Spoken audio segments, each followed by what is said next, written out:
लेके दिखाओ। तो उसने कहा लो हमने ले ली जमीन। तो बोले हमारी तो भैंस घुसेगी। तो बोले अब इसमें भैंस घुस के दिखाओ। तो वो लाइन उसने खींच दी, उसमें अंदर जाकर भैंस बैठ गई, उसने गोल गोल कर दिया। बोले ले तेरी हो गई फसल खराब। और इतने में दोनों में लड़ाई शुरू हो गई, और इतनी लड़ाई हुई कि फूट गई। बात समझे? ना अभी भैंस आई थी, ना अभी जमीन खरीदी गई थी। तो भविष्य की कल्पना में ऐसे तार्किक या ऐसे मस्तिष्क ना बनाना अपने, जो घटा नहीं। अरे सोमनाथ जी हम पहुंचेंगे नहीं पहुंचेंगे, क्यों नहीं पहुंचोगे भाई? अब तुम्हारे भाग्य में क्या लिखा है ये मुझे नहीं पता, मुझे अपने का नहीं पता, तो तुम्हारा कैसे बताऊं? जहां भगवान भरोसे जीना सीखो, अपने बल पर नहीं। पुरुषार्थ के बल पर जीने वाले फेल हो जाते हैं, और भगवान के बल पर जीने वाले सदा पास हो जाते हैं। अब जैसे भगवान ले जाएं, जहां ले जाएं, जितनी जगह ले जाएं, और बैम ना पाला करो कि नारियल गिर गया, कि कलश लुढ़क गया, कि हम चलते चलते हमारे पैर के नीचे ये आ गया, क्या गुरुजी हमारी यात्रा बिगड़ गई। तुम्हारी यात्रा उसी दिन सफल हो गई थी जिस दिन तुम्हारे टिकट हो गए, और तुम्हारी उसी दिन तुम्हारा यहाँ खाते में नाम चढ़ गया था। और भाग्य देखना है तो एक तो ऐसे हैं जो जिस दिन आना है उसी दिन बैग पैक हुआ है, सुबह में, मतलब डिसाइड ही नहीं था, और पहुंच गए।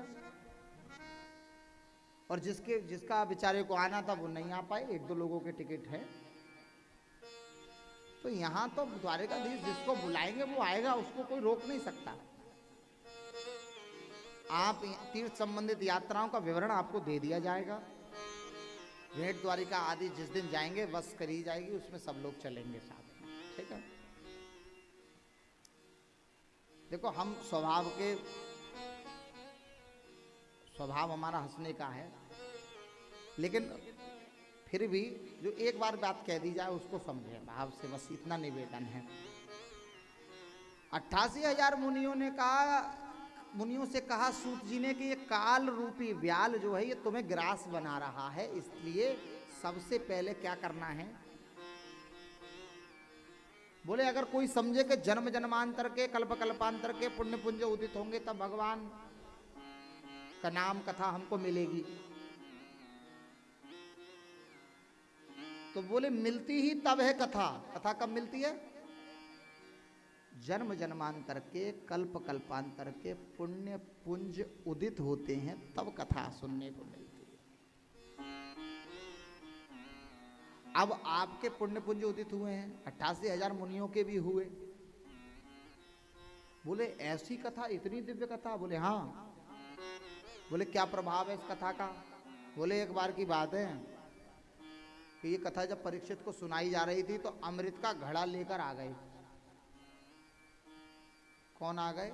देवता लोग, और कहते हैं कथा हमें सुना दो और ये अमृत इसे पिला दो, क्योंकि इसको मरने का भय है। लेकिन सुखदेव जी ने नहीं सुनाई। क्यों नहीं सुनाई? क्योंकि देवता कथा के अधिकारी नहीं है, परीक्षित कथा का अधिकारी है। कथा इसलिए परीक्षित को नहीं मिल रही है कि वो 7वें दिन मरेगा। 7 दिन में से तो सबको मरना ही है। कथा परीक्षित तो जन्म गर्भ में ही भगवान के दर्शन कर चुका है, परीक्षित तो तरा हुआ है। ये कथा तो हमारे लिए हुई है, समझे? ये तो हमारे लिए परीक्षित को। तो बोले अमृत से नहीं बदली कथा? बोले नहीं, अमृत से नहीं बदली। तो काय से फिर क्या हुआ? बोले ब्रह्मा जी को आश्चर्य हुआ, तो उन्होंने 2 तराजू बांधी। एक तराजू बांधी, एक पल्ले पर रखे वेद पुराण सब साधन रख दिए, यम नियम प्राणायाम प्रत्याहार समाधि सब रख दी, और एक तरफ भागवत जी रूपी साधन रख दिया। भागवत जी का पल्ला नीचे रह गया, सब उड़ गए। अर्थात भागवत ही एकमात्र साधन है जिसकी चरण शरण ग्रहण करने से शीघ्र भगवान प्राप्त हो जाएंगे, शीघ्र भगवान की प्राप्ति हो जाएगी।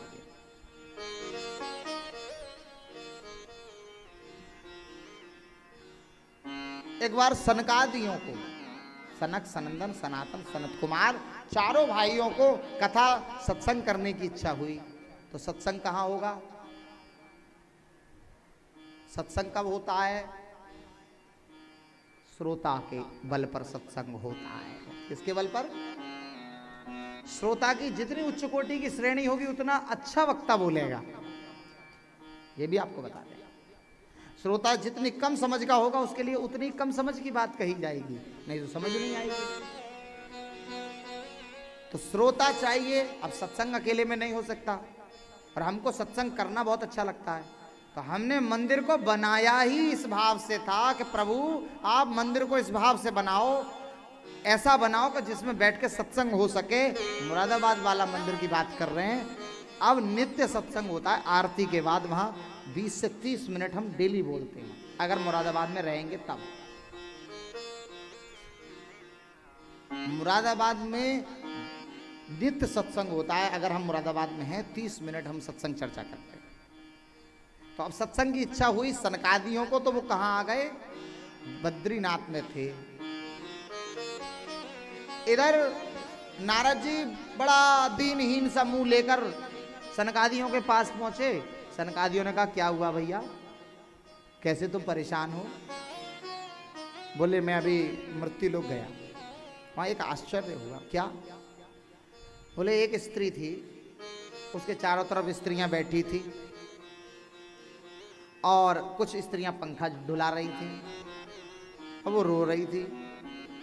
2 बुड्ढे उसकी गोद में पड़े थे। मैं वहां से निकल रहा था। तो बोले इसमें क्या आश्चर्य की बात है? आश्चर्य ये है कि वो जो जवान स्त्री थी वो माँ थी और बुड्ढे उसके बेटे थे। अच्छा, बोले बुड्ढे कौन थे? बोले प्रभु भक्ति तो जवान है लेकिन ज्ञान और वैराग्य बुड्ढे हैं। भक्ति के पुत्र कौन? तो ज्ञानी भक्त। अब ज्ञान नहीं है हमें, भक्ति बहुत है गुरु जी। काऊ ने कह दे कि शहद लगा कर चिपका दो शंकर जी पे तो ये मिल जाएगा, तो वही मिलेगा। किसी ने कह दी कि ये कर दो तो वो कर दिया हमने। जहां का हवाला कोई दे रहा है कम से कम उस ग्रंथ को उठा के तो एक बार पढ़ लो, क्या वो उस ग्रंथ में लिखा है कहीं? मेरी बात समझे। कुछ अलग करने के चक्कर में इतना अलग ना करो कि ऊपर वाले की नजर में अलग हो जाओ। हम आलोचना समालोचना नहीं कर रहे हैं, हम इतना निवेदन कर रहे हैं कि आप और हम सब लोग पढ़ते कम हैं, सुनते ज्यादा है। थोड़ा सा एक ग्रंथ, अरे मानस ही है, मैं तो दुनिया की चीज छोड़ो, मानस का 1 दोहा नित्य पाठ कर लें अगर घर में, और ऐसे पढ़ो कि बगल वाला सुने, बच्चे सुने। हमारे दादाजी सुबह में स्नान करते थे, खूब सारे वो श्री गुरु चरण से लेकर और सब नहाते वाते और खूब स्तोत्र और वो पाठ कर लेते, नमामि समी शाम। तो वो बच्चों को ऐसे याद हो गए थे क्योंकि बाबा रेगुलर करते थे, उसके लिए पुरुषार्थ नहीं करना पड़ा। तो जब घर में कोई नाम चौपाई का बार बार गान होता है तो बच्चों को सहज हो जाता है। पुस्तक को, ग्रंथों को पढ़ना चाहिए। माघ मास आया, हर बार का महात्म पढ़ रहे हो, अरे एक बार मानस पढ़ो, एक बार शिव पुराण पढ़ो, एक बार विष्णु पुराण पढ़ो, एक बार भागवत पुराण पढ़ो, तो कम से कम ये तो समझ आएगा कि व्यास जी जो कह रहे हैं वो भागवत में लिखा है। बात को समझे। अब हम कहते हैं भागवत में ये लिखा है। अच्छा, हम जितना श्लोक बोल रहे हैं और सुनने को मिलते हैं अब आपको श्लोक का बोलने का अर्थ ये होता है कि ये चीज वहां पर है, ये मंत्र हैं, ये मंत्र हैं श्लोक, इनको सुनने से कल्याण होगा। एकदा हि विशालायं चत्वारो ऋषयो मलः। 4 ऋषि सनकादि आ गए। सत्संगार्थं समायात